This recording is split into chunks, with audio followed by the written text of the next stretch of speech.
Ça fait une semaine que j'ai commencé mon objectif pour Colmar, et je suis déjà confronté à un premier petit problème. Vous allez voir que c'est pas grand chose, mais c'est quelque chose moi qui me travaille parce que j'aime pas du tout ça. Lors de ma séance d'avant-hier, je fais ma séance habituelle avec mes charges habituelles, et vient l'exercice du reverse fly. Pour ceux qui voient pas ce que c'est, voilà ce que c'est en gros. Donc je fais mes séries d'échauffement, j'arrive sur ma première série de travail, et à la deuxième répétition, lors de la phase concentrique, quasiment au bout du mouvement, je ressens une espèce de déchirure, mais pas forte, hein, mais j'entends entre guillemets le bruit de l'intérieur de mon corps, vous voyez ce que je veux dire quand je dis ça, je pense, à ce niveau-là.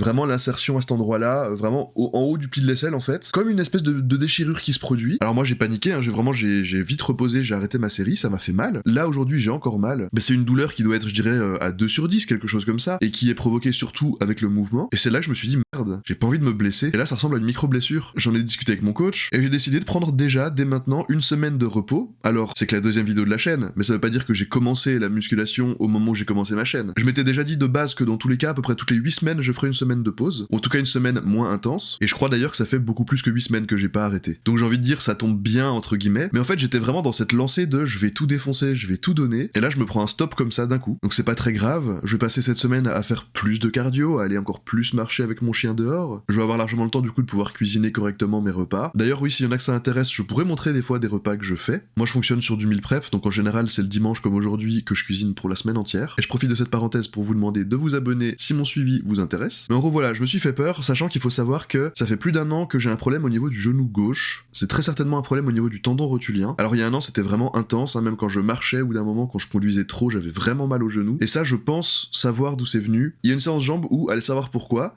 j'avais beaucoup plus de force. Je m'en rendais compte, je me disais mais on dirait que j'ai pris quelque chose, je sais pas, parce que j'ai réussi à défoncer toutes mes charges. Sauf que j'ai été con de faire ça. Du coup j'ai gagné beaucoup de poids sur tous les exercices. Et en fait, autant les muscles peuvent suivre assez facilement ces changements brutaux, autant les tendons, non. Et du coup j'ai forcé comme un bourrin, et résultat, quelques jours après, j'avais ultra mal. Donc l'année dernière, j'ai vu un médecin, j'ai fait des séances de kiné, j'ai fait pas mal de pauses au niveau des séances jambes, et au final, la kiné m'avait dit tu peux reprendre, et en fait tu écoutes la douleur. Tu peux reprendre si la douleur elle est là mais elle est supportable, tu peux faire. Par contre, si ça commence à devenir vraiment douloureux, tu arrêtes. Et ça fait plusieurs mois que j'avais un petit peu mal quand je faisais des exercices, du hack squat notamment, mais où c'était largement tenable. Et là, ça fait quelques semaines que ça se réamplifie. Donc je suis en train de me dire, mais j'ai l'impression que mon corps, il est en train de me lâcher dans le pire moment. Dans le moment où je dis que je vais tout défoncer pour vaincre définitivement l'obésité, que je suis déjà en train de vaincre petit à petit, et aller au top de Colmar. Vraiment un vrai challenge que je me suis lancé avant mes 30 ans. Et là mon corps il me dit, va te faire foutre. Donc je vais pas jouer au con, je vais pas me dire je m'en fous, je force, parce que ça c'est un énorme risque de se blesser beaucoup plus fort, et du coup de devoir arrêter pendant plusieurs semaines, voire plusieurs mois. Donc cette semaine je vais lever le pied, ce sera full cardio. Lundi je vois mon médecin, je vais voir avec elle pour qu'elle me prescrive tous les examens nécessaires, de la kiné pourquoi pas, et même potentiellement voir un médecin du sport. Parce que là si j'ai un message important à faire passer, donnez-vous à fond. Oui, mais ne jouez pas au con. Écoutez votre corps, n'allez pas prendre des risques inutiles parce que je m'en fous, je suis un guerrier, etc. Ce serait dommage de vous blesser et d'arrêter de faire du sport pendant 6 mois au lieu de faire une semaine de pause. En tout cas voilà, moi je vais prendre soin de moi. Pour la vidéo de la semaine prochaine, je pense que je vous montrerai un meal prep ou alors un petit peu ma routine dans une journée ou mes entraînements, etc. À nouveau, je vous invite à vous abonner pour me suivre et me donner de la force. À la semaine prochaine.